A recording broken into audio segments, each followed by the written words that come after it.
Já vai começar.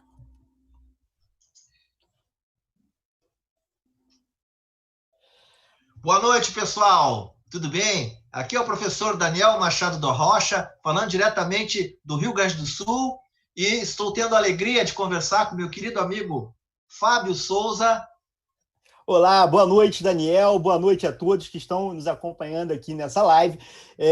Eu estou aqui falando com vocês no YouTube e aproveitando para reforçar o convite para os nossos amigos que estão no Instagram para correrem rapidinho, fazer a sua inscrição no link que está aí no Story e já vir com a gente aqui para a nossa live que está transmitindo diretamente do YouTube. Aqui no Instagram vocês só conseguem me ouvir, no YouTube vocês vão ouvir a mim e o Daniel nesse debate, tá? Eu já vou encerrar já aqui no Instagram e a gente vai ficar só aqui com vocês, meus amigos do YouTube.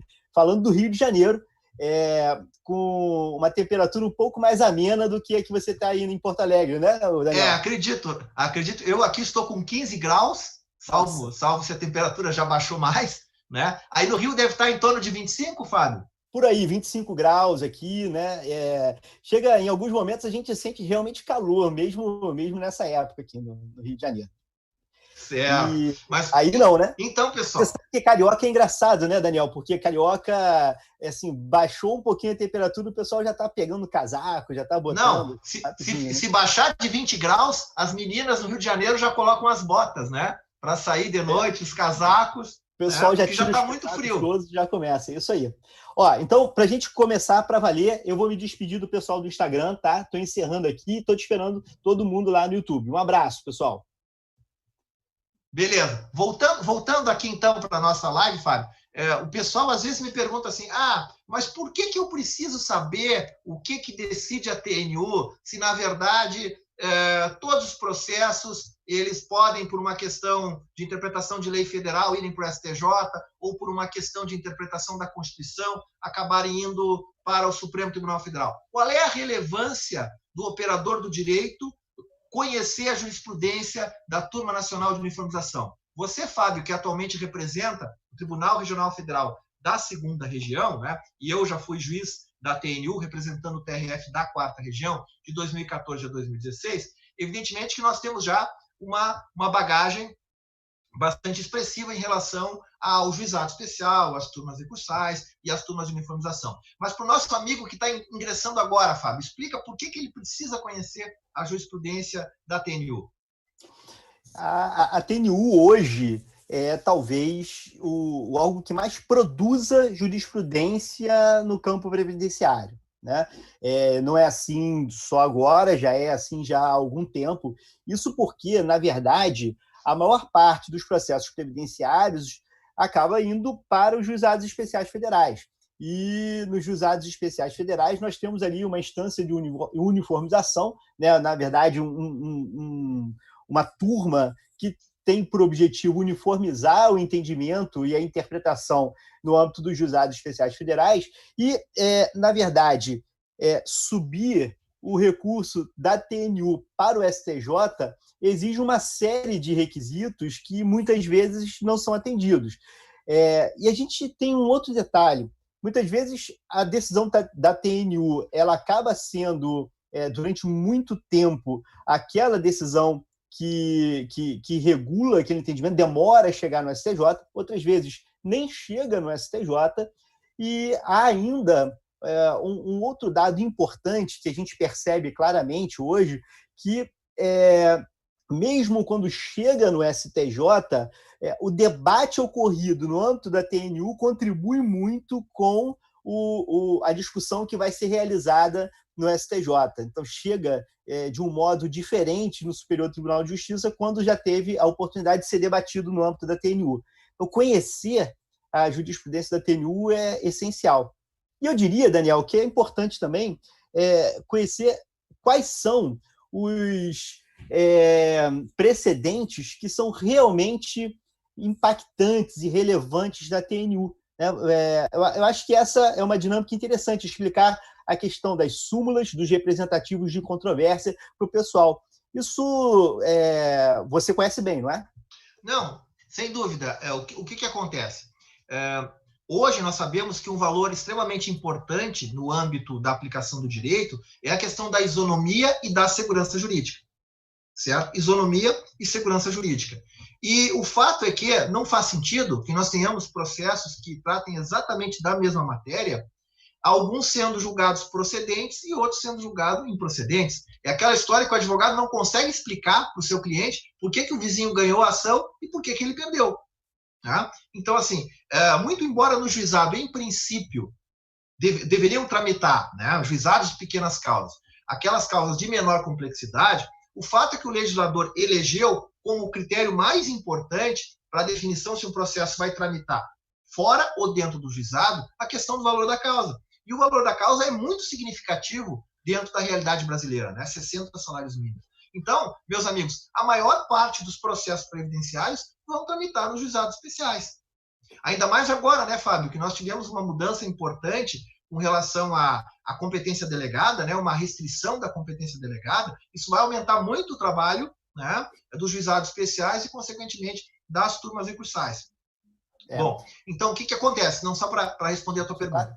E o fato é que, com o advento do novo Código de Processo Civil, o legislador entendeu como relevante, né, a busca dessa uniformização em nome da segurança jurídica e da isonomia, certo? Então, nós temos um rol de precedentes que são vinculantes para os processos que tramitam fora do juizado especial, certo?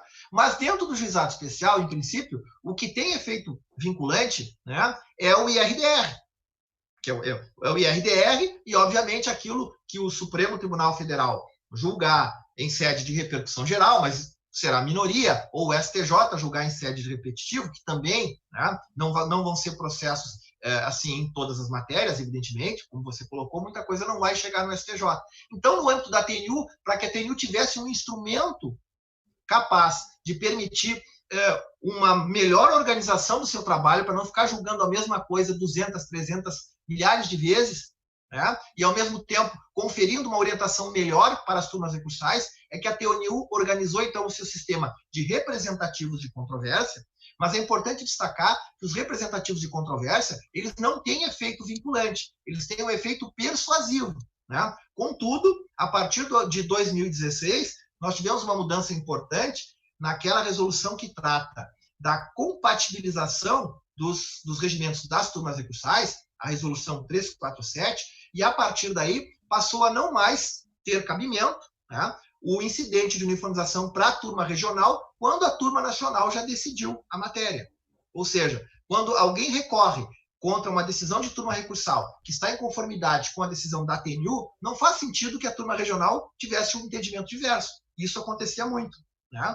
Então, hoje, nós temos uma eficácia maior dos representativos de controvérsia da TNU, graças ao fato, então, dessa resolução 347 ela ter sido, então, alterada, né? Mas nós temos vários problemas processuais da TNU que a gente trabalha na nossa posse, né, Fábio? Eu e você, nós temos, então, um carinho especial também pelas questões processuais, para que o nosso operador do direito que opta por fazer o nosso LLM, ele tenha segurança tanto nas questões materiais como nas questões processuais, para que ele possa ter uma atuação diferenciada. Sim, não é à toa que a pós é de direito previdenciário e de processo previdenciário, né? E um dado muito relevante, então, é que os representativos de controvérsia, como você bem colocou, Daniel, ganharam muito em importância no âmbito da TNU. Eu diria que hoje existe uma preocupação até maior com os representativos até do que com as súmulas. Ainda há edição de súmulas, mas existe um número de julgamentos muito maior dos representativos de controvérsia. Nós temos sessão agora em junho e estão pautados 5 representativos de controvérsia agora para junho, né? Então, só para se ter essa noção. Então, a gente já está ali com 264 temas afetados no âmbito da TNU. E é muito importante ter o advogado que atua como previdenciário ter acesso a isso. Então, a primeira coisa que eu queria deixar, para quem não tem ainda intimidade com o tema ou com a jurisprudência, é que todos esses representativos você encontra no site do CJF, né, o cjf.jus.br. Se você colocar no Google representativos da TNU, ele já vai te levar para esse site, onde você vai encontrar ali os temas, as teses fixadas nos temas representativos de controvérsia no âmbito da TNU. Isso é muito importante. Fábio, só fazer uma propaganda aqui, ó. Eu tinha prometido para os queridos amigos que ao final da nossa live de hoje eu vou fazer um sorteio do meu livro, Os Comentários à Lei de Benefícios da Previdência Social. Eu até coloquei no Instagram um post em que as regras são explicitadas ali. E nós já temos 264 comentários aqui de operadores do direito que estão concorrendo ao livro. Ainda dá tempo, né? E até o final da nossa live ainda dá tempo de fazer os comentários e seguir o... Eu posso participar também, Daniel? Não, você não precisa, porque o teu livro está garantido já. Então tá bom, obrigado. Essencial o livro do Daniel, livro de cabeceira aqui para atuar como previdenciário, comentários à lei de benefícios. Daniel, bom, nós tivemos... e assim, a jurisprudência da TNU também recebe críticas, é claro. O que eu digo é que o juiz está sempre acostumado a ter alguém falando mal, né? Ou é uma parte ou é a outra, ou na maior parte das vezes as duas partes. Mas nós temos, evidentemente, como a TNU era composta por juízes que têm um mandato, você tem alterações, tem oscilações na jurisprudência da TNU. Eu acho que é interessante a gente, então, ir destacando alguns temas para a gente comentar e até avaliando temas que foram decididos julgados no passado e temas decididos mais recentemente, né? Sim, sim. Até só para o pessoal ter uma ideia das contribuições anteriores, por exemplo, quem está começando agora às vezes não sabe que aquela questão do adicional de 25%, né, para a pessoa que ela tem uma grande invalidez, a extensão desse adicional para os aposentados por outras modalidades foi uma questão que foi decidida primeiro na TNU, e essa é uma história interessante, porque inclusive o STJ tinha um posicionamento contrário, Fábio, e foi uma das poucas vezes que a TNU bateu o pé, porque entendia que era uma questão constitucional que dizia respeito não só ao princípio da dignidade da pessoa humana, mas também em face da Convenção Internacional dos Direitos da Pessoa com Deficiência, e foi uma questão que acabou sendo reconhecida, né, positivamente no STJ depois, né, e que hoje, claro, nós temos um recurso extraordinário que foi manejado, né, enfim, mas só para mostrar que essa foi uma enorme contribuição. Uma outra contribuição do passado, claro, essas são contribuições da minha época, tá, pessoal? Me perdoem, tá?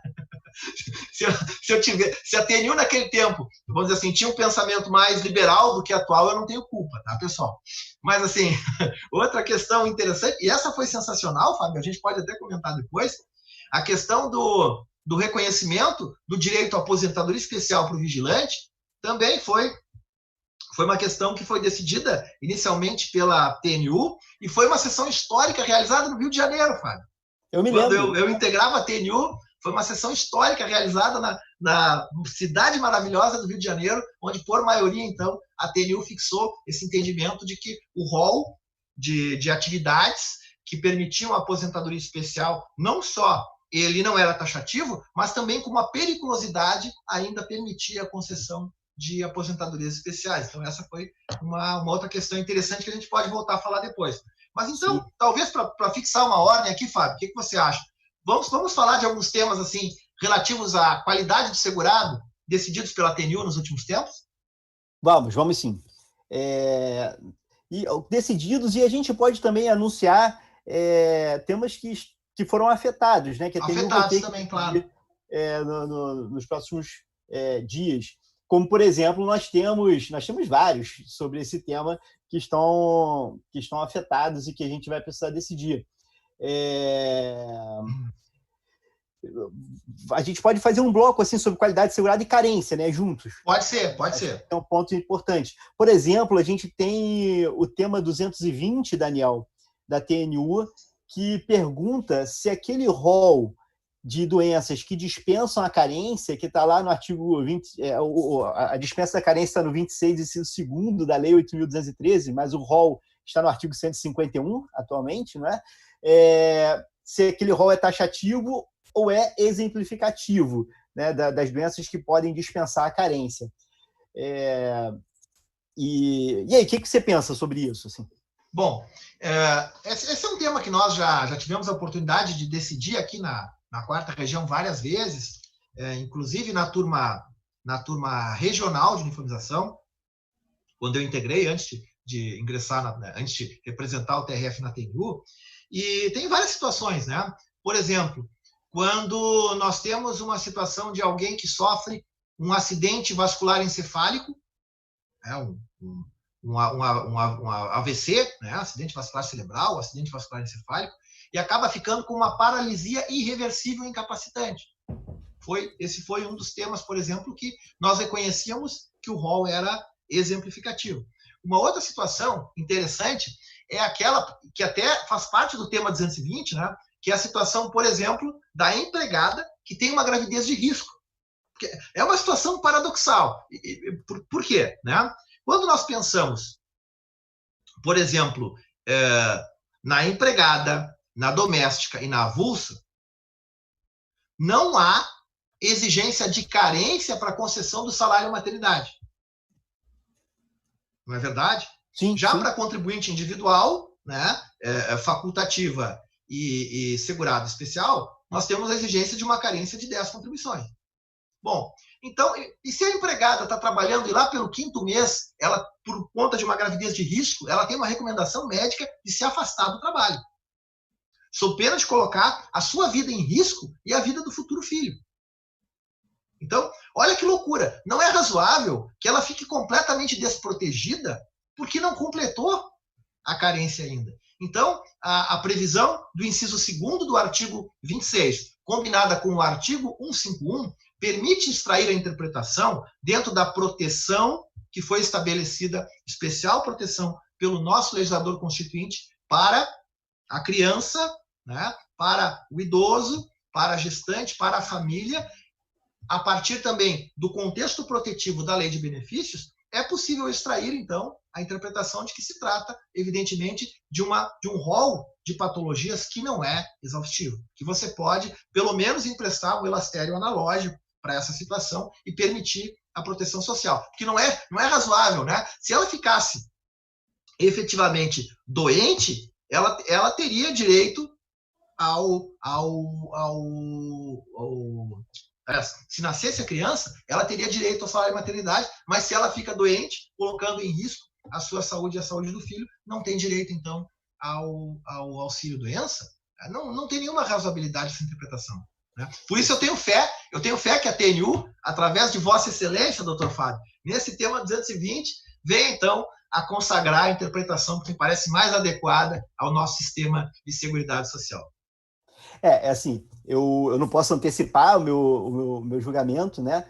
Mas esses argumentos são argumentos extremamente relevantes e que, sem dúvida, vão ser considerados na hora do julgamento. Assim como temos o outro tema que está para ser julgado, e aí eu sei que tem, inclusive, precedentes de sua relatoria. Na turma recursal, eu já julguei, e aí, assim, eu posso dizer qual foi o meu posicionamento na turma recursal, e pode ser que na hora de julgar na TNU haja alguma alteração, então, sem me comprometer com esse entendimento, mas que é o tema 239. O tema 239 que coloca aqui uma questão interessante. É saber se a prorrogação do período de graça para o desempregado alcança também o contribuinte individual. Se o contribuinte individual pode incidir naquela hipótese de prorrogação para 24 meses, lá do artigo 15, parágrafo 1º da Lei 8.213, de 91. Aqui um dado importante, Daniel, e só para deixar claro, essa é a fundamentação do voto que já proferi algumas vezes em julgamentos da turma recursal, tá?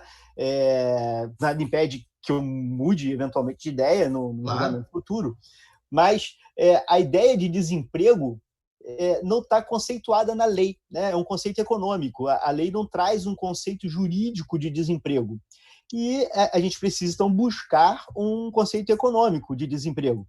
E esse conceito econômico tem, assim, inúmeras possibilidades, mas o conceito que é tratado pela doutrina econômica com maior ênfase é a ideia de ausência de trabalho, e não apenas ausência de emprego, né? Então, a expressão desemprego, na verdade, se refere à ausência de trabalho. E se você prova, por exemplo, que um contribuinte individual está buscando trabalho sem sucesso, em princípio, como já decidiu pelo menos a quarta turma recursal aqui no Rio de Janeiro, é possível se estender o período de graça para a hipótese do contribuinte individual.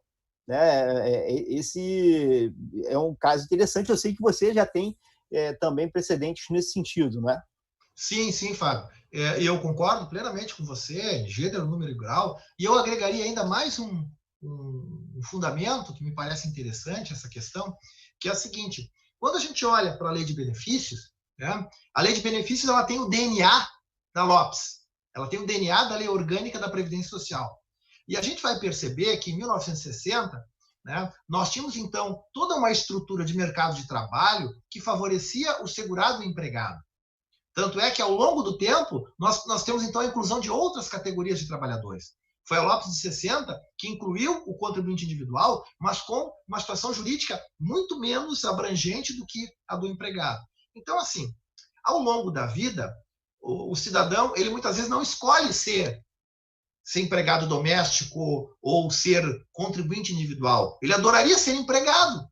Muitas vezes é a falta de oportunidades que o leva a exercer atividades como contribuinte individual. Né? Então, considerando isso, que ao longo da vida o cidadão transita por diversas categorias, se não por todas, né? por fatores que não necessariamente estão à sua disposição, e pelo fato, então, da velha Lopes ela ter sido pensada apenas na situação do empregado, e o mundo mudou, se transformou de forma... Veja, Fábio, o que está acontecendo hoje, né, com a situação dessa pandemia. Exato. Quando for encerrada essa pandemia, nós não temos nenhuma dúvida de que o mundo do trabalho vai mudar muito, porque na maior parte dos casos nós teremos grandes, vamos dizer assim, nós não teremos mais necessidade, por exemplo, de grandes prédios para várias ocupações. Se você tem uma indústria, ok, mas por que você vai alugar escritórios imensos, por exemplo, no centro de uma cidade caríssimos, se você pode colocar a maior parte dos seus empregados trabalhando em home office? Você vai reduzir muito. Então, assim, o mundo vai se transformando. E nós, operadores do direito, sabemos que o legislador não acompanha as mudanças da sociedade com a mesma celeridade. E por isso, então, nós temos a necessidade de adaptar o direito através da interpretação, levando em conta essas mudanças que acontecem no seio da sociedade. Então, eu agregaria mais esse fundamento, né? A transformação substancial que a sociedade sofreu desde então. Sem dúvida, né? É de assustar, né, Daniel? A gente olhar, por exemplo, o debate que tem hoje, às vezes, com tanta naturalidade, de falar os informais. Né? E, assim, na verdade, os informais acabam constituindo ali um grupo sem proteção social, né? Sem proteção previdenciária. A uberização, né, Fábio? A uberização que nós temos hoje, né? Exatamente. É algo que precisa refletir na jurisprudência.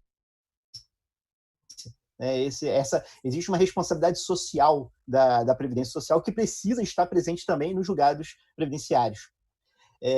Mas temos mais, né, Daniel? Temos muitos temas aí que estão aguardando julgamento. Por exemplo, a gente tem ali também o tema 255, esse tema também dá pano para manga aqui, que é saber se a prorrogação do período de graça, essa mesma, isso.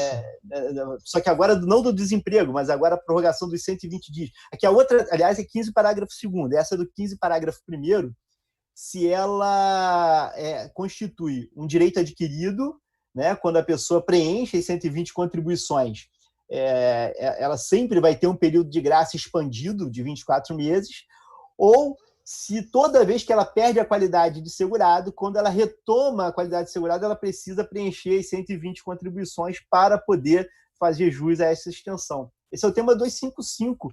É um tema muito relevante também que a TNU vai ter que enfrentar.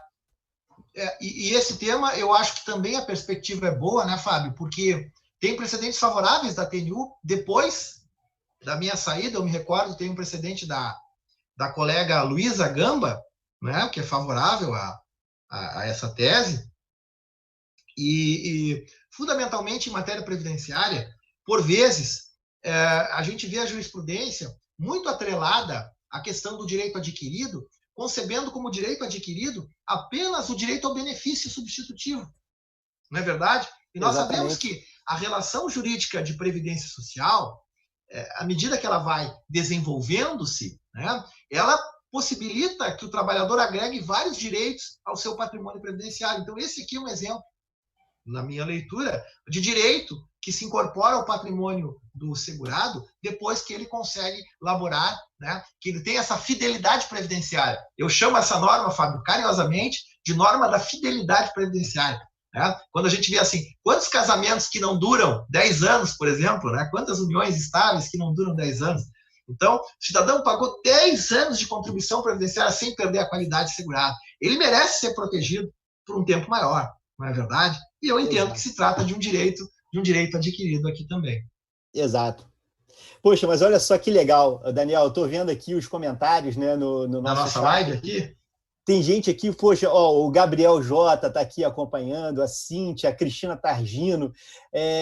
Fiquei emocionado. O Alípio está aqui. O Alípio é da nossa primeira turma de pós-graduação. Que legal! Está assistindo a gente diretamente de Portugal, que ele está dizendo aqui.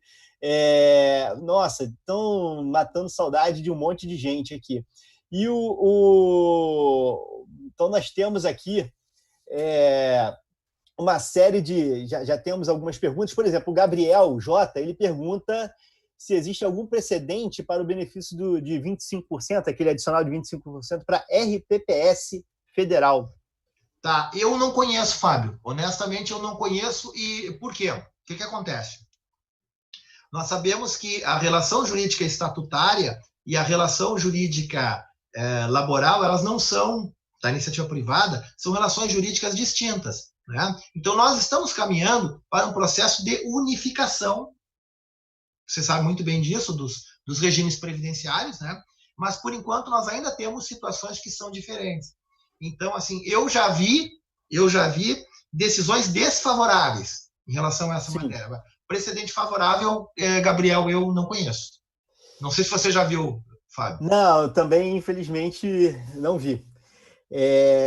Mas é um debate interessante, né? Por equidade, apesar do argumento da equidade não ter colado muito aqui para garantir a extensão de benefícios, mas é um argumento interessante, um debate que, sem dúvida. Né? Como é muito interessante também o debate que a TNU travou. Eu acho que a gente pode mudar um pouquinho, sair um pouco da carência e qualidade de segurado, né? Eu queria falar de um tema, Daniel, que assim, foi um tema bem interessante, que oferece uma solução para algo bastante atual, que é o tema 177 da TNU. A TNU julgou isso em 2018, tá? Na verdade, julgou, em 2019, fevereiro de 2019 aqui, e fala o seguinte, olha só, sabe aquela situação em que a pessoa tem uma incapacidade que é parcial, porém é permanente, né?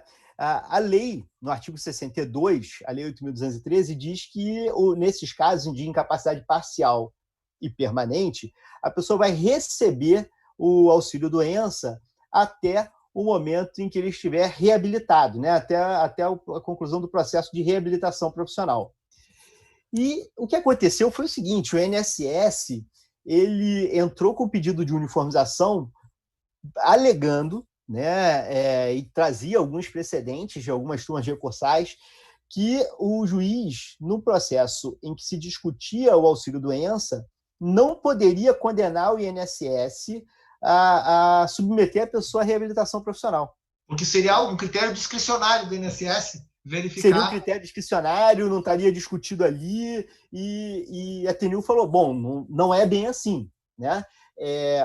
O que a TNU falou foi o seguinte, olha, o juiz pode chegar à conclusão que a incapacidade ela é parcial e permanente, e com isso o benefício tem que ser pago e a pessoa tem que ser encaminhada para análise de elegibilidade à reabilitação profissional, né? O que não pode, e aí eu concordei com esse posicionamento, o que não pode é haver uma condenação automática à aposentadoria por invalidez, caso a reabilitação não seja bem sucedida. Até porque é uma outra demanda, tem que se olhar por que a reabilitação não foi bem sucedida, tem que se analisar, não dá para se antecipar esse resultado. Então, a TNU colocou essa restrição. Então, constatada a incapacidade parcial e permanente, o juiz pode determinar o encaminhamento do segurado para análise administrativa de elegibilidade. Porque na elegibilidade à reabilitação profissional são feitas algumas análises, né? A reabilitação é um processo complexo e multidisciplinar e é feito, por exemplo, a análise da capacidade da pessoa de efetivamente aprender uma nova profissão. A capacidade residual dela, né? Qual é a capacidade residual dela, né? Exato. E até a possibilidade dela, até a necessidade dela ser reprofissionalizada. Não necessariamente a reabilitação ocorre por reprofissionalização, não necessariamente. E há discussões muito grandes, Fábio, quando, por exemplo, a pessoa, ao longo da vida, já desempenhou outras profissões. Não sei se você já viu esse processo. E aí o INSS, não preciso reabilitar, porque ela não faz só isso, ela já trabalhou em outras atividades. É uma outra discussão, né? É uma outra discussão. E aí, o que acontece? O grande problema, e aí eu acho que a tese tomou cuidado com isso, na parte 2 da tese, é o seguinte: uma vez eu fui julgar um caso, um recurso, olha o que aconteceu. Esse foi um absurdo total. Foi feita a perícia judicial e a perícia constatou que havia uma incapacidade parcial e permanente. O INSS propôs acordo. Falou, olha, eu vou aqui conceder o auxílio-doença e pago o auxílio-doença até encaminho a pessoa para o processo de reabilitação profissional, né? Só que chegou nessa análise da reabilitação, o que o perito do INSS falou? Disse, olha, ele não está incapacitado, por isso ele não é elegível à reabilitação. Ora, o INSS fez um acordo reconhecendo que ele estava incapacitado. Um mês depois, foi na perícia e o perito disse ele não está incapacitado. Mas o INSS tinha acabado de dizer que ele estava permanentemente incapacitado, o que é um absurdo.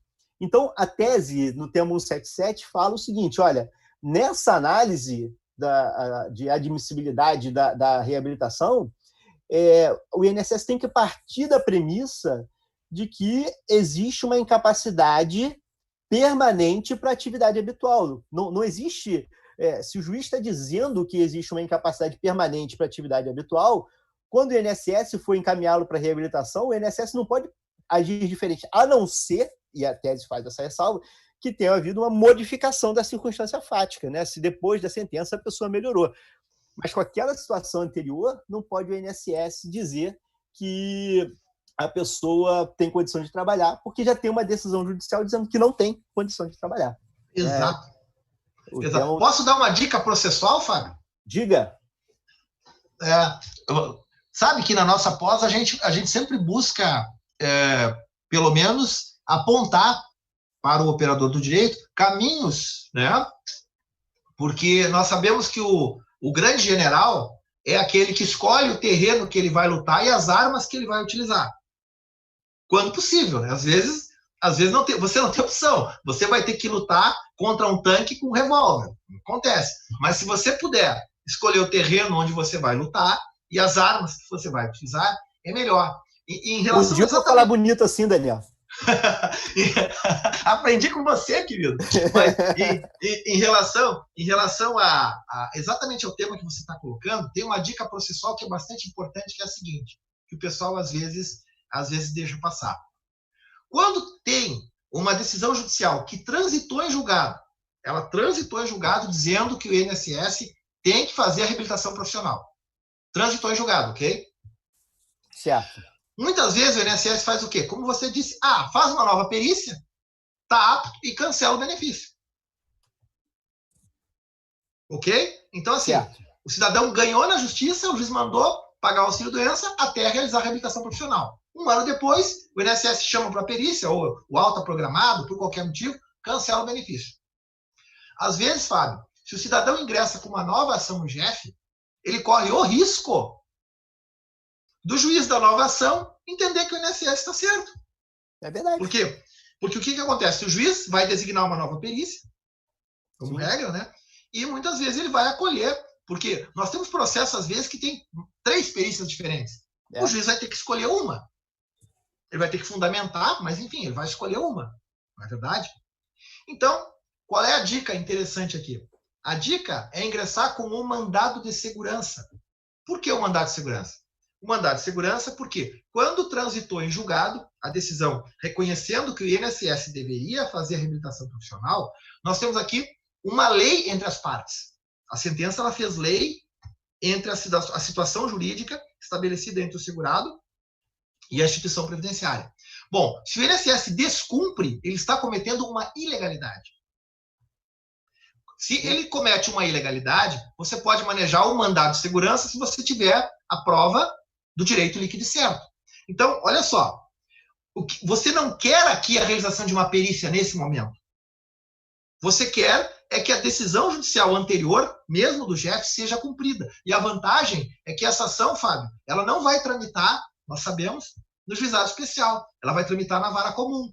Porque no juizado especial não é cabível mandar de segurança para discutir ato de autoridade administrativa. Só cabe mandar de segurança como sucedâneo recursal, em situações excepcionais, né?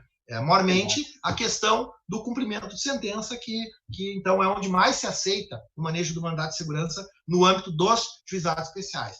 Então, essa é uma dica preciosa que eu vou deixar aqui para os nossos amigos que estão nos acompanhando, porque, em verdade, o que se quer é que se cumpra a decisão judicial.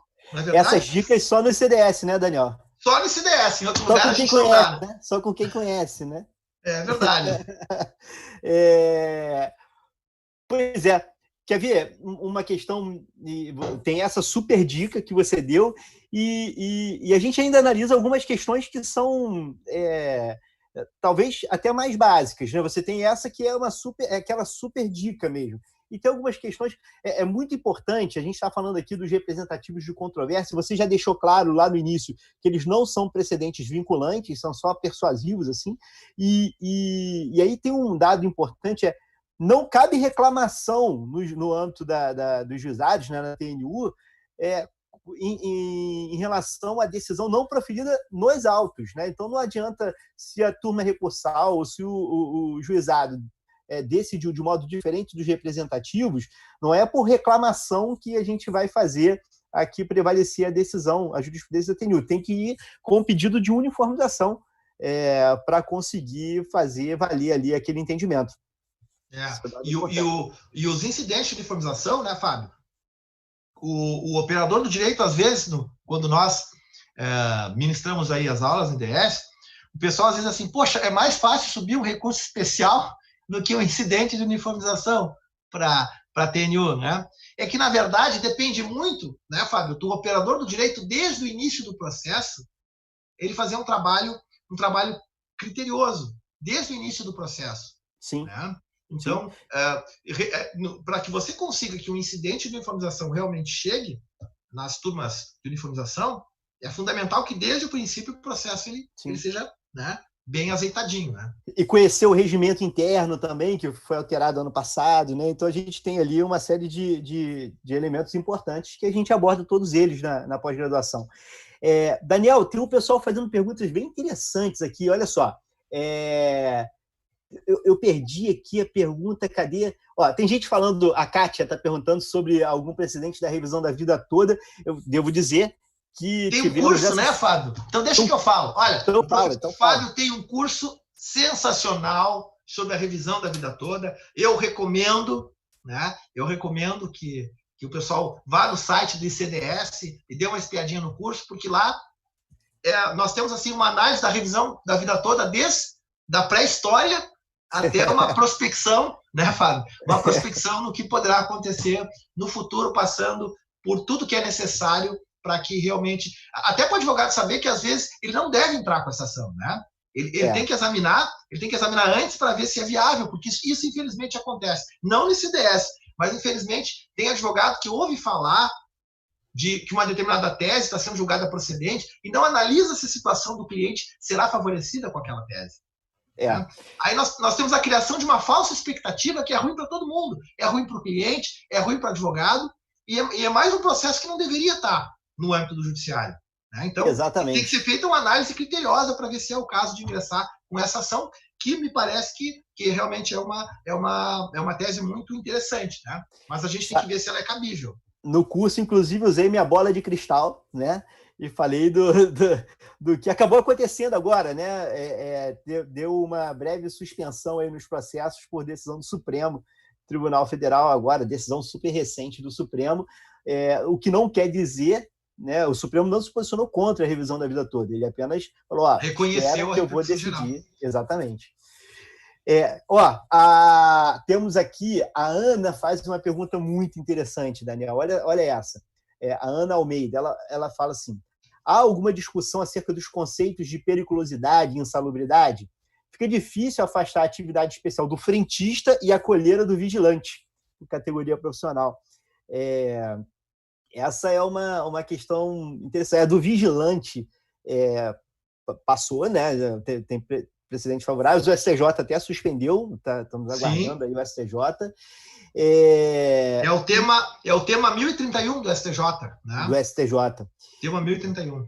A gente teve do frentista que, assim, o frentista foi empatado, né? O ministro que teve que desempatar, foi antes de eu entrar na TNU, mas o ministro desempatou, o ministro-presidente, porque, assim, são 10 juízes federais, né? 2 de cada região, e o ministro que preside a TNU, ministro do STJ, só vota em caso de empate. E nesse caso estava 5-5, o ministro desempatou, e ele acabou desempatando na época por não reconhecer de forma presumida o caráter especial da atividade do frentista, somente com a comprovação da efetiva e permanente exposição. Mas eu quero dizer que talvez a gente tenha desenhado recentemente uma diretriz para esses casos que mesclam periculosidade, ou até alguns casos de insalubridade, mas que, por exemplo, dos agentes biológicos, né? Nós tivemos 2 temas que a gente decidiu lá na TNU em dezembro do ano passado, os temas 211 e 210. Né? No 211, a gente fala de agentes biológicos, e no 210 fala de eletricidade. E o encaminhamento foi o seguinte, vou até ler bem rapidinho, ele fala assim, para aplicação do 57, parágrafo 3º da 8.213, a tensão elétrica superior a 250 volts, exige-se a probabilidade da exposição ocupacional, avaliando-se, de acordo com a profissografia, o seu caráter indissociável da produção do bem ou da prestação de serviço, independente do tempo mínimo de exposição durante a jornada. A ideia, então, é só mostrar que existe a probabilidade daquela exposição, daquele risco alcançado ao trabalhador. Né? Porque você não pode exigir que ele esteja ali realmente em contato com a eletricidade, porque, enfim, se ele tiver contato com a eletricidade efetiva, ele vai morrer. Então, mas a probabilidade desse contato é o elemento, assim. E para o biológico acabou indo na mesma linha.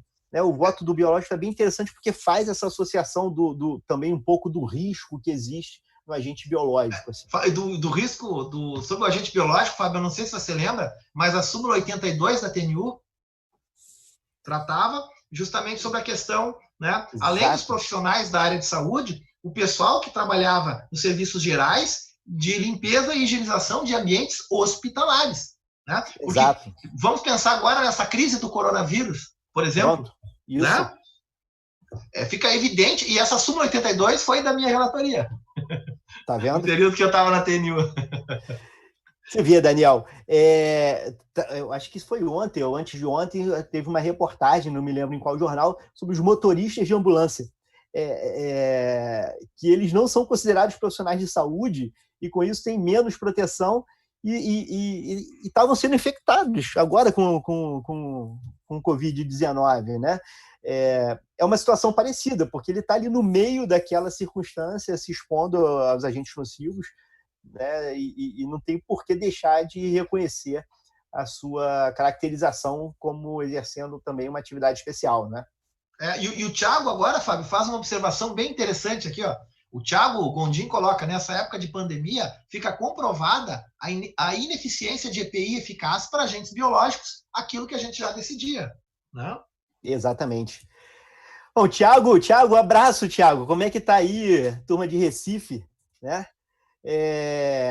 Nossa, olha, a Zenaide está falando da reportagem, né? Saudade de você, Zenaide. Ô, Zenaide, tudo bem? Um abraço para ti, Zenaide, querida.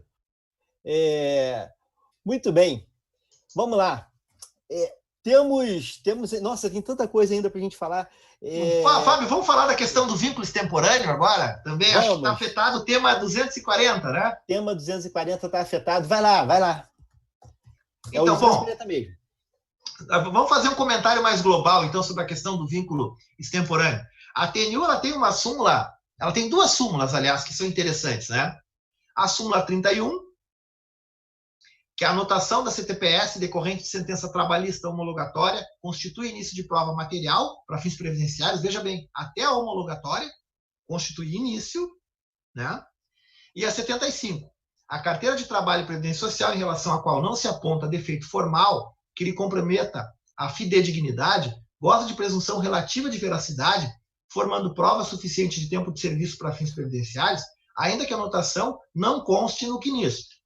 Ou seja, então, é aquela história, né? O cidadão não pode ser prejudicado quando o empregador não cumpre de forma adequada as suas obrigações trabalhistas.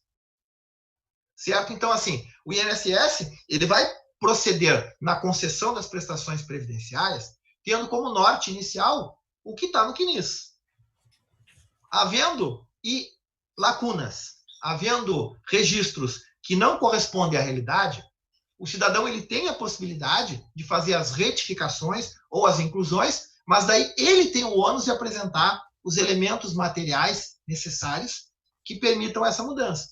Muitas vezes ele não consegue isso na esfera administrativa e a questão vem sendo judicializada.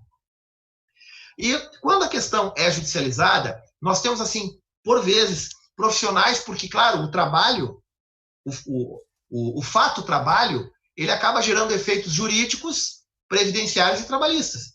Então, obviamente, o cidadão pode optar por buscar aquilo que lhe é devido na justiça laboral contra seu empregador, e ele pode buscar o reconhecimento dos direitos previdenciários na Justiça Federal. Só que, às vezes, há uma opção por ajuizar, Fábio, na Justiça Laboral, reclamatórias trabalhistas, buscando o reconhecimento de direitos que não são trabalhistas, mas direitos que são previdenciários. Né? E, a partir daí, então, a gente tem o tema 240. Né?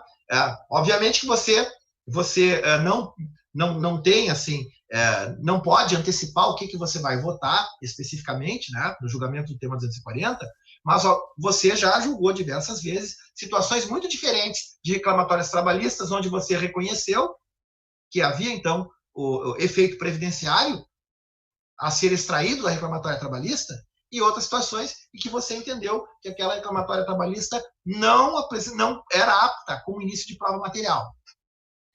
Qual a diferença, então, Fábio, para o pessoal compreender? Qual é a diferença? Veja, tem um precedente seu, né? Exato. Da TNU. Também já julguei. Casualmente. Tem um precedente seu da TNU. Veja, quando você tem uma ação declaratória do vínculo empregatício, não tem prazo para você propor ação declaratória. Então, você pode ajuizar, por exemplo, uma ação declaratória de vínculo de 20 anos atrás, e sem problema nenhum. O problema é que as verbas trabalhistas, a pretensão ao recebimento dessas verbas é alcançada pela prescrição. Então, em um precedente da TNU, que foi relatado pelo Daniel, houve uma modulação, então, do entendimento anterior, né? Na verdade, uma flexibilização, e até para associar um pouco com a posição do Conselho de Recursos da Previdência Social, e foi estabelecido o seguinte: olha, em princípio, a sentença trabalhista ela serve como prova do tempo de contribuição se ela estiver embasada. Isso é o que o Conselho de Recursos da Previdência fala, se estiver embasada em prova material. Né? Então, no fundo, a sentença não está servindo de muita coisa, o que está servindo é a prova material que está no processo. Que está no processo. Só que, poxa, se você tem uma sentença proferida dentro do prazo, né, que foi de uma reclamação ajuizada dentro do prazo prescricional, que teve como consequência para a empresa, com isso, o pagamento de verbas trabalhistas, aquela sentença ela tem que ter um valor probatório diferente de uma outra sentença que tem conteúdo meramente declaratório e que, para a empresa aceitar aquilo ou não, se defender ou não, não vai fazer a menor diferença. Então, nesse precedente da TNU, nós tivemos essa modulação, dizendo, olha, se a reclamação trabalhista foi ajuizada dentro do prazo prescricional, essa sentença funciona como início de prova material. Se ela foi ajuizada após o prazo prescricional, ela não funcionaria como início de prova material e dependeria das provas materiais juntadas na reclamação trabalhista e apresentadas também no processo previdenciário, né? E aí nós temos agora sendo julgado pela TNU um tema interessante que essa anotação realizada extemporaneamente na carteira de trabalho, né? E aí não está falando se é decorrente de reclamação trabalhista ou não, necessariamente, mas saber se a anotação de vínculo empregatício realizada extemporaneamente na carteira de trabalho tem serventia como início de prova material ou se dependeria de outros indícios, até porque talvez aqui a gente já, né, assim, olhando um lado e o outro, tá ali a anotação é um elemento importante, tem que ser considerado, mas por outro lado tem algum vício formal, né, nessa anotação por conta da extemporaneidade. Então a TNU vai ter que se debruçar sobre essa questão aqui, vai ser um tema interessante também.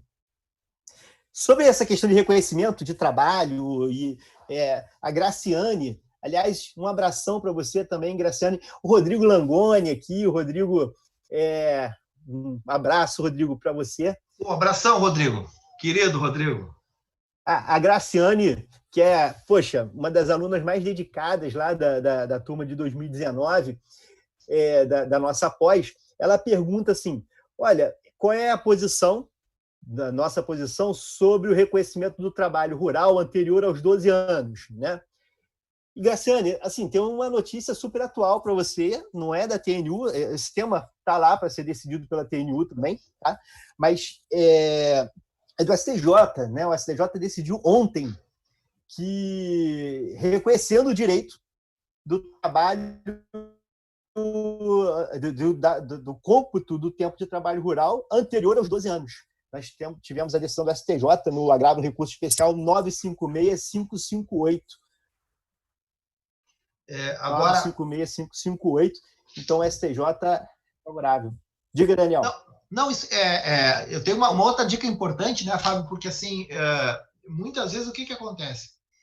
Nós sabemos que o STJ, assim como o Supremo Tribunal Federal, ele não julga o fato, ele não revalora as provas, ele fixa uma tese que deve ser interpretada pelas instâncias inferiores, né? Só que, às vezes, o que acontece? O pessoal se acomoda, Fábio, junta no processo a jurisprudência do STJ e não trabalha o fato.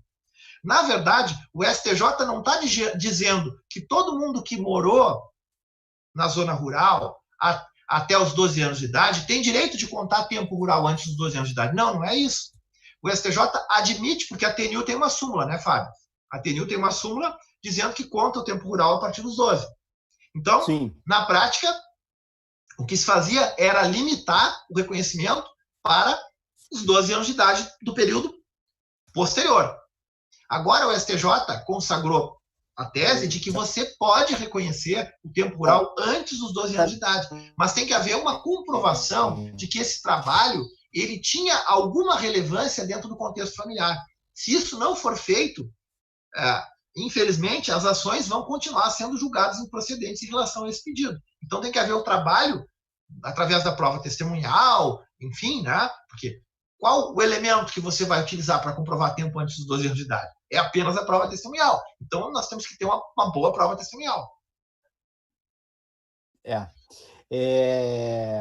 Exato. E isso vale para qualquer um desses temas, né? Qualquer tema, exatamente. Ele está fixando a tese de direito, mas aí tem que ter toda a discussão fática para demonstrar que o caso se enquadra naquela tese. né? Exato. E a gente vê muitas vezes o pessoal não faz isso, né, Fábio? Não os alunos de DS, né, obviamente, mas assim, o pessoal que trabalha no atacado, né? O pessoal às vezes tem a felicidade de captar muitos clientes e despejam ações de forma aleatória lá na justiça, né? E a gente vê muitas vezes que, em alguns casos, o juiz pega e toma iniciativa probatória em favor do segurado. Mas dependendo de onde a ação cair, enfim, o juiz vai dizer, não, é ônus da parte atora comprovar os fatos constitutivos do seu direito. Ela não trabalhou nesse processo, é improcedente. E o que é grave, Fábio, é que no juizado especial não tem ação rescisória. Exato. Veja, eu tô convocado no TRF, né, Daniel? E eu vejo lá a quantidade de ações rescisórias que chegam, tá chegando cada vez mais, só que no âmbito dos juizados isso não é possível, né? Você tem um entendimento minoritário aceitando, mas a jurisprudência quase pacífica no sentido de que não cabe rescisória nos juizados. Bom, vamos lá. Isso se aplica, por exemplo, à comprovação e a questão, da especial. Fábio, às vezes o pessoal coloca assim, mas isso não caber ação rescisória é inconstitucional. Só que essa questão ela já foi levada ao Supremo. E o Supremo Tribunal Federal decidiu que não tem repercussão geral. Exato. A existência da rescisória ou não nos juizados para o Supremo Tribunal Federal não tem repercussão geral. Exato. O Júlio está perguntando se seria uma exceção ao trabalho do menor de 12 anos que admitiria a prova exclusivamente testemunhal. Não é bem isso, Júlio. Você precisa do início de prova material. Só que o STJ já disse que é possível provar tempo de trabalho rural anterior à prova material mais antiga, né? Mas você precisa do início de prova material de qualquer maneira. Claro. Tá? Uma vez tendo o documento, segundo o STJ, é possível emprestar eficácia tanto prospectiva quanto retrospectiva. Mas você precisa ter o início de prova material. Exatamente. E ainda que seja em nome de terceiro do grupo familiar. Ainda que seja em nome de terceiro. Temos ainda... Nossa, vamos falar de um tema polêmico, Daniel? Vamos lá. O tema 174, ruído. Esse eu deixo para você. Esse do ruído eu deixo para você.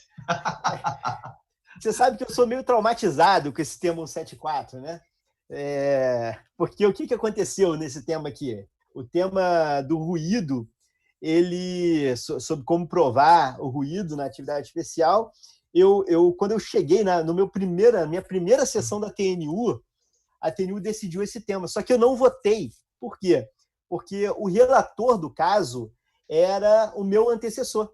Então, ele já tinha votado, e aí um colega pediu vista do processo, e quando eu cheguei, estavam julgando já a vista. Então, como ele já tinha votado, eu não poderia votar, porque com a substituição não pode haver uma alteração do voto daquele juiz que já... Eu vivi uma situação parecida também. Viveu. Depois eu conto. E hoje, Fábio, essa regra está no CPC. Hoje ela está no CPC de 2015. Mas na época que eu atuei na TNU, ainda não estava. Quando foi julgado o processo, ainda não estava. Pois é. Aí o que aconteceu? Eu não participei do julgamento principal, né? E no julgamento principal foi fixado que o ruído, a partir de 2003, né, 19 de novembro de 2003, ele tinha que ser comprovado seguindo a orientação da NHO 01. E foi problemático isso, porque a imensa maioria dos PPPs não tinha essa indicação. Hoje em dia até tem mais, mas a imensa maioria não tinha. E a gente acabou, depois, em embargos de declaração, esclarecendo que vale. Aí, nesse eu já participei, né? E a gente ampliou. Falou, cabe a NHO 01, mas também cabe a aplicação da NR15. Então, é necessário aqui que haja a indicação da metodologia da aferição do ruído. Esse é um dado muito importante, né? Porque não adianta simplesmente ter lá a indicação 85 decibéis. Tem que dizer como se chegou àquele 85 decibéis, e para isso nós temos ali a necessidade de indicar se foi adotada a metodologia da NHO 01 ou então da NR15. E a jurisprudência já vem flexibilizando, mesmo que não esteja escrito expressamente NHO 01 ou NR15, mas se houver explicado no PPP a metodologia, e se essa metodologia se adequar ao que está previsto nas normas, já é suficiente para se aceitar aquele formulário como elemento de prova. Agora, um dado importante, que eu acho que é importante destacar aqui sobre esse tema, Daniel, é que se o PPP não contiver essas informações, não é que vai ser improcedente o pedido, é que nesse caso, né, em caso de omissão ou dúvida, deve ser apresentado o LTCAT e se abre a possibilidade de trazer outros elementos para se esclarecer ali essa aferição do ruído. Né? Foi o que foi. Muito importante você ter referido isso, Fábio, porque, não sei se você recorda, foi julgado um incidente de uniformização dirigido ao STJ, justamente em face de uma decisão da TNU, aonde o STJ reconheceu, então, que, como regra geral, não precisa juntar o LTCAT, porque o LTCAT não é um documento do segurado. Isso. Né? O documento que o segurado tem direito de levar quando ele sai do emprego, enfim, é o PPP. E o PPP deve ser preenchido à luz do LTCAT. Então, se o PPP já tem a informação adequada, ele não precisa trazer o LTCAT. Já é suficiente. Agora, é claro, se há alguma situação que não é bem esclarecida pelo PPP, se o preenchimento foi equivocado, aí sim, talvez seja necessário diligenciar no sentido de buscar o LTCAT. Mas, nesse caso, o advogado deve pedir, né, que o juiz oficie para a empresa, porque a empresa, muitas vezes, ela não vai ter interesse de apresentar esse documento, porque é um documento que é da empresa, e, por outro lado, muitas vezes é um documento que faz prova contra ela. Né? Então, nesse caso, ela só vai apresentar se houver requisição judicial. Mas, assim, às vezes, como nem todos os juízes têm essa familiaridade com o previdenciário, é importante que o advogado, então, antes de entrar com a ação, ele envie uma AR para a empresa, uma carta para a empresa, solicitando o LTCAT, justamente para mostrar, olha, juiz, eu já fiz o que me competia, a empresa não quer fornecer. Então, agora, por favor, você diligencie para que a empresa apresente, né? Essa é uma medida muito importante, né? Porque existe alguns entendimentos mais restritivos e que falam, olha, na verdade, não cabe ao judiciário fazer o trabalho de coleta de provas, né? Até o Thiago Godin aqui colocou que em Pernambuco tem uma das turmas que entende que era obrigação do advogado juntar o LTCAT e não dá oportunidade de juntada. Então, olha só, Thiago, aqui é muito importante o quê? Que antes da ajuização, o advogado oficie a empresa e já junte com a inicial a comprovação de que ele enviou a AR e que ou não obteve a resposta da empresa ou obteve a resposta negativa, justamente para poder caracterizar o cerceamento de defesa, se for o caso, né? Exatamente. Que raramente a TNU, a turma recursal muitas vezes reconhece, mas para a TNU reconhecer cerceamento de defesa, na minha época, acontecia, mas de forma muito rara, né? Desde que houvesse, então, uma situação assim fora da casinha, vamos dizer, né? Hoje também, assim, em alguns casos, não é a função da TNU, né? Mas em casos excepcionais, quando equivale a uma verdadeira negativa de jurisdição, aí a TNU vem admitindo, né? Quando há uma total ausência de fundamentação ou um cerceamento total de defesa, então, em casos como esse, a TNU vem admitindo. Hoje mesmo falava sobre esse assunto com uma aluna que estava tirando uma dúvida sobre um tema de uma aula que a gente tinha ministrado. Muito bem. Eu já vi duas perguntas aqui no chat sobre a ideia de ação probatória autônoma no direito previdenciário, né? Eu acho que o Gabriel colocou aqui, mais alguém. É uma estratégia, né? A utilização da ação probatória autônoma. Eu acho que talvez não seja assim, a impressão que eu tenho é que não seja a estratégia mais eficiente, tá? Mas eu acho que é um caminho. Em algumas situações se pode sim trabalhar com a ação probatória autônoma. Eu não sei qual é a sua opinião, Daniel. Não, Fábio, eu acho que pode ser uma estratégia interessante, mas o problema é o seguinte, aonde ele quer ajuizar essa ação probatória autônoma? Porque se for na justiça comum, tranquilo. Agora, no juizado especial, não cabe essa ação probatória autônoma, porque no juizado especial nós temos um rito único, que é o rito do juizado. Então, todo rito que é diferente e não se aplica automaticamente o CPC no juizado. Se aplica de forma supletiva quando o regramento ele é compatível com os princípios dos juizados e a solução não está na Lei 9.099. Então, assim, eu não conheço, não quer dizer que não exista, mas eu não conheço nenhum juizado que está processando essa ação probatória autônoma. Sim. Você conhece aí no Rio, Fábio, algum juizado? Não. Eu não conheço. Que eu conheça, não. Eu quero destacar ainda um tema, Daniel, que a gente julgou em agosto, tá? Em agosto não, julgou em fevereiro. Afetamos em agosto e julgamos agora em fevereiro de 2020, que é o tema 216. Na verdade, esse tema ele não está trazendo uma grande inovação. A TNU até foi criticada, está restringindo o reconhecimento do tempo do aluno aprendiz, mas não, na verdade estava só adaptando a posição do Supremo e do STJ, tá? Que fala o seguinte, olha, o tempo de serviço prestado como aluno aprendiz, ele só pode valer como tempo de contribuição se ele preencher cumulativamente 4 requisitos. Tá? Então, o tempo de aluno aprendiz. Tem que ter retribuição, né, na forma ou de prestação pecuniária ou de auxílios materiais, que era o que a jurisprudência já falava mesmo, não precisa ser em dinheiro.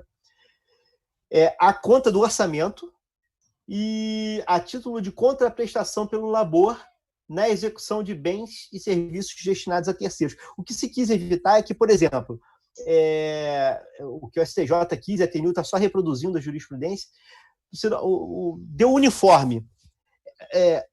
O uniforme que às vezes é dado a qualquer aluno, né? Não só o aluno aprendiz. Então, isso é insuficiente. Então, tem que ser assim, a entrega de alguma contraprestação pelo serviço realizado por meio da execução de um serviço ou da produção de um bem encomendado por terceiro, destinado a um terceiro. Então, uma indústria encomenda algumas peças para a escola técnica e o aluno aprendiz participa daquela produção e, por isso, ele recebe uma contraprestação. Então, é nesse caso. Então, tem que tomar muito cuidado. Na certidão que vai pedir na escola técnica, não basta dizer que ganhou uniforme, que ganhou...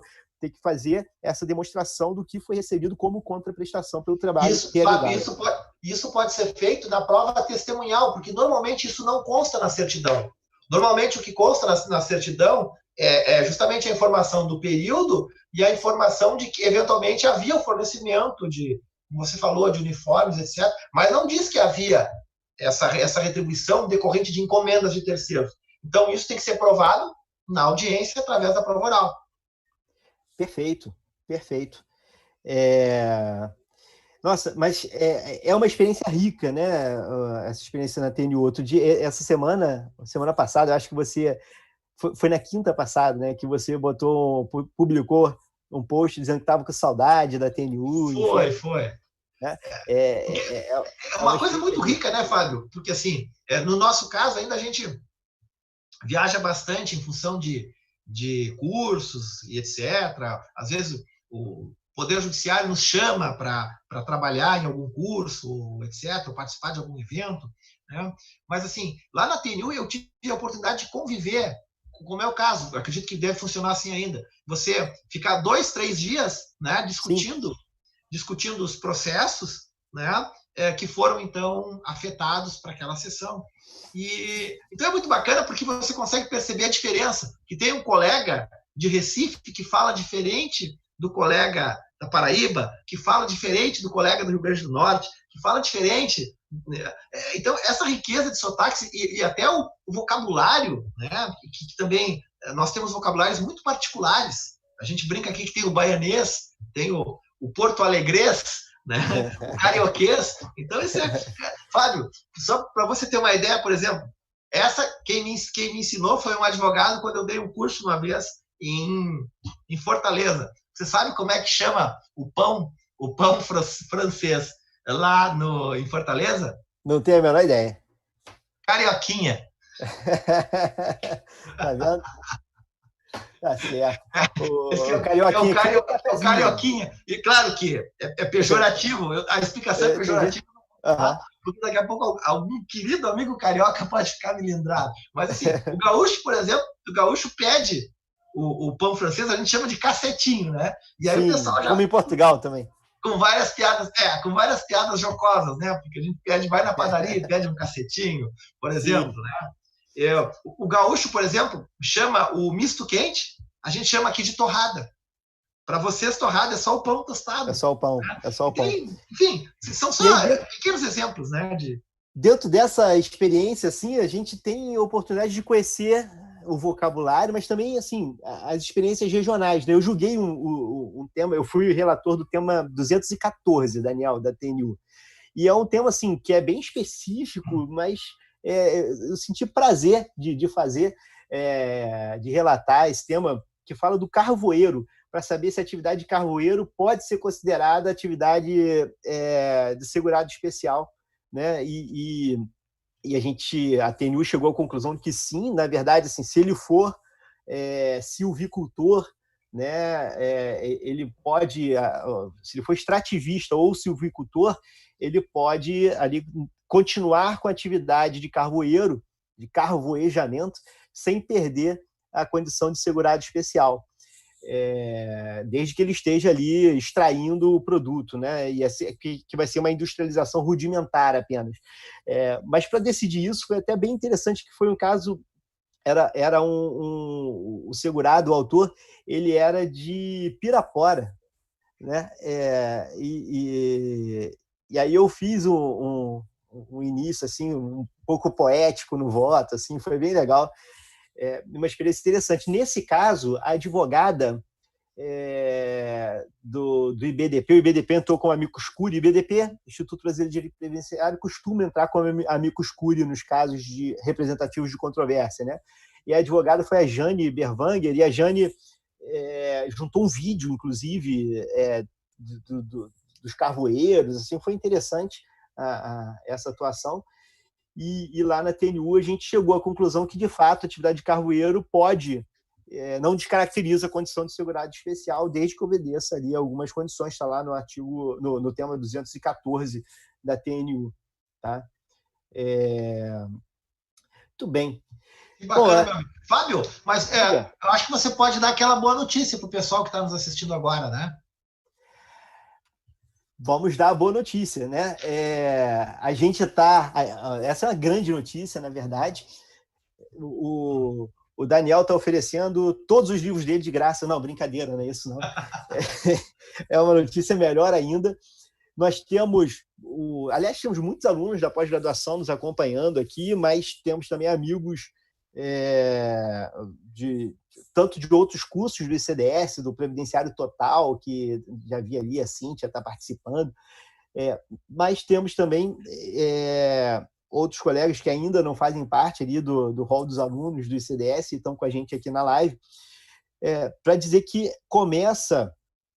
já começaram agora, né? A gente abriu agora as inscrições para a turma do segundo semestre da pós-graduação 2020 do ICDS. E aquele pessoal que quer fazer presencial, Fábio, tem chance? Quando terminar a pandemia, tem chance, pessoal? Sim. Terminando a pandemia, volta ao presencial, né? Mas quero dizer que o nosso online, hoje, está muito legal, tá? Porque está tendo uma interação como essa. Na verdade, os alunos estão tendo a chance, eu estou fazendo isso no Previdenciário Total, a gente já está fazendo isso também na pós, está tendo interação, assim, ao vivo, falando. Então a sala de aula está ali, mas a pessoa consegue interagir com o professor falando mesmo, assim, não é aquele online tradicional, paradão, não, é um online super dinâmico, tudo sempre baseado em cases, e aí vendendo o peixe um pouquinho. Primeiro, assim, a boa notícia, né? A boa notícia é que, se eu falar errado agora, o pessoal do comercial vai me matar, mas eu acho que a gente vai começar uma campanha com...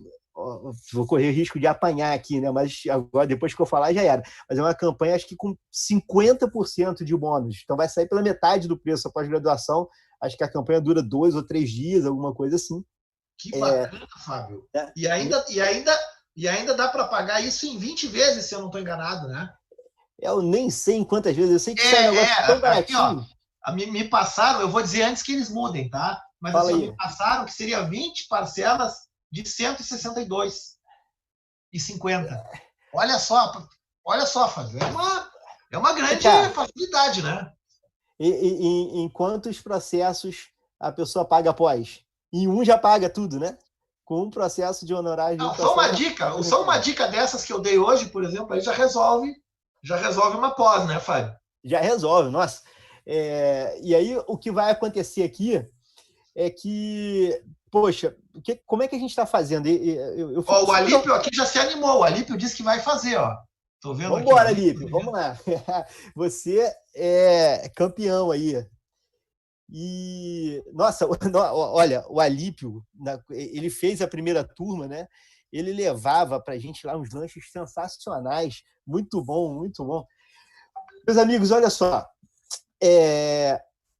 Eu tenho o maior orgulho da pós que a gente construiu. Deixa eu só vender o peixe bem rapidinho aqui, antes da gente falar de mais um tema da TNU. Mas a gente construiu uma pós baseada em uma metodologia de ensino muito bacana, que é diferente das que tem por aí, em que a gente trabalha em cima de casos concretos, né?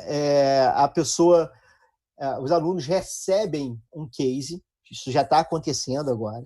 Os alunos recebem um case, eles vão para a aula já com a oportunidade de ter tido ali o estudo individual, depois o estudo coletivo por meio de troca de mensagens, e aí quando o professor chega, o aluno já está preparado para receber aquilo. É claro, o aluno que está disposto a estudar, né? Ele já chega ali preparado para a aula, ele aproveita muito, é a mesma metodologia das universidades americanas, né? Então ele chega ali, o rendimento é muito legal. E o acréscimo nisso tudo depois das aulas teóricas, você ainda tem workshops, oficina, onde você aprende fazendo. Olha só que bacana. Você constrói uma petição inicial e o professor vai analisar a sua petição inicial para o caso hipotético, dar dicas. Tem uma oficina super legal de sustentação oral, né, Daniel? Em que o aluno tem dicas de sustentação oral. Então é uma coisa assim. Fábio, e como é que está a questão do TCC agora, Fábio? O pessoal precisa fazer TCC ou não? Olha que legal, também é outra ideia nossa, sempre voltada assim para a pegada prática, né? Quem quiser fazer o TCC teórico pode fazer, mas a gente está dando agora uma alternativa muito legal de trocar o TCC por um projeto prático. Então, por exemplo, o seu trabalho de conclusão pode ser construir um kit de petições para o seu escritório. Imagina só, você ter a oportunidade de construir um kit de petições para o seu escritório, analisado pelos professores da pós-graduação. Né? Isso é uma coisa muito bacana. Então, você já sai da pós, não apenas com um trabalho acadêmico, mas com algo que você pode aplicar na prática. Ali, se às vezes você não tem o interesse de enveredar pela área acadêmica, tem interesse de aplicar na prática, e isso tudo possível. Faz um modelo para cada benefício e manda e já é o TCC, esse modelo para cada benefício. Olha só, que coisa legal, né? E um modelo que vai ser avaliado e discutido isso aí é sensacional. É uma coisa. E é bom para os juízes, né? Porque assim, quanto melhor a petição, mais fácil o trabalho do juiz, né? Com certeza. Também.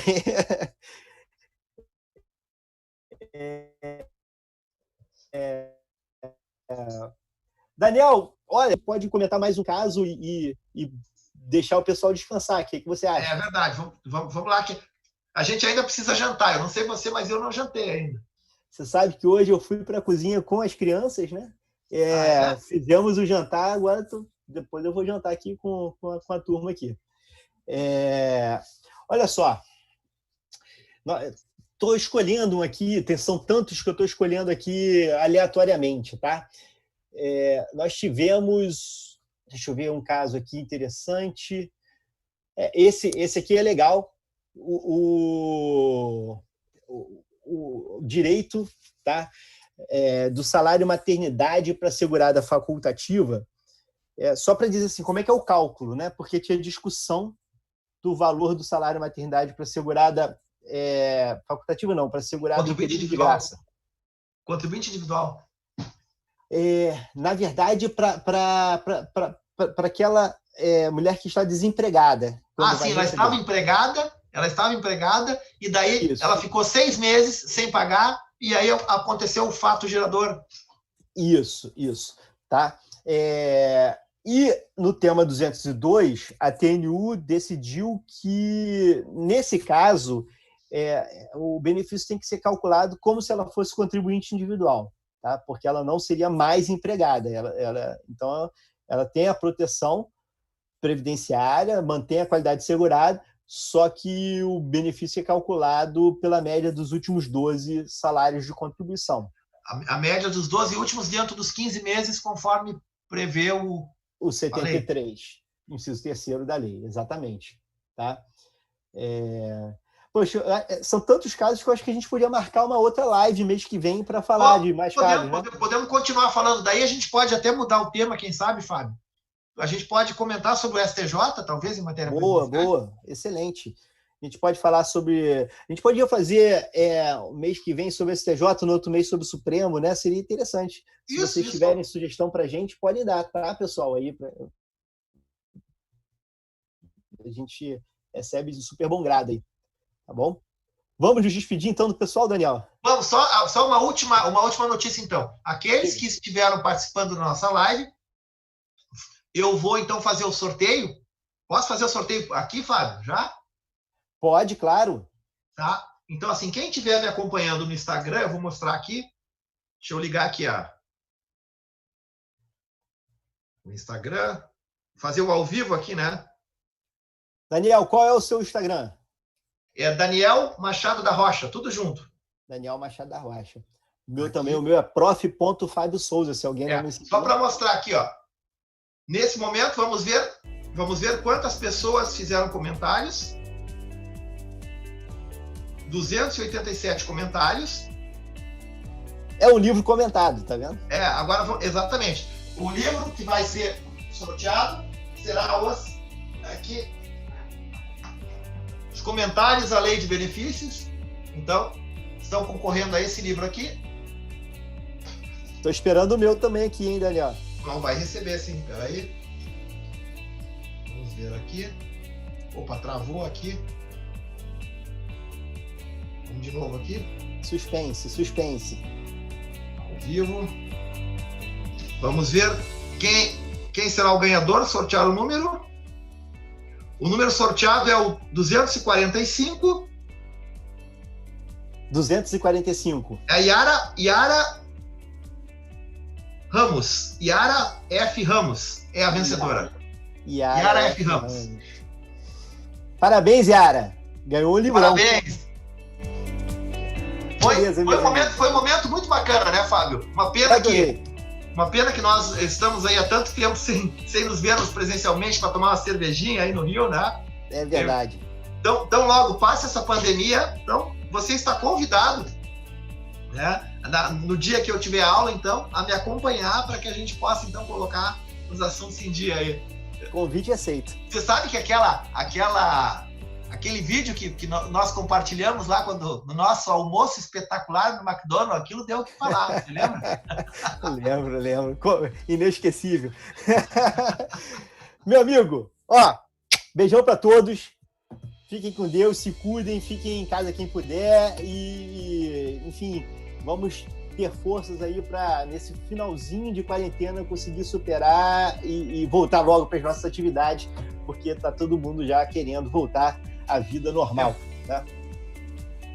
Fiquem com Deus, então. Um grande abraço e até, se Deus quiser, aqueles que estão nos acompanhando na pós, né, Fábio? Nos veremos, então, durante as aulas. Os amigos novos que quiserem nos acompanhar, mas mesmo aqueles que não quiserem ou não puderem, o ICDS, também tem cursos, né, que são cursos mais focados, como o que você colocou da revisão da vida toda, e nós vamos colocar agora também o nosso curso de sustentação oral, né, Fábio? Tem um curso de sustentação oral que vai entrar agora também. Curso de previdência complementar, sustentação oral. Estou cobrando do Daniel um de regime próprio, que ele vai fazer também aqui para a gente. Vamos ver, se Deus quiser também vai sair. Então tá bom, meus amigos. Tchau, tchau. Fiquem com Deus, grande abraço.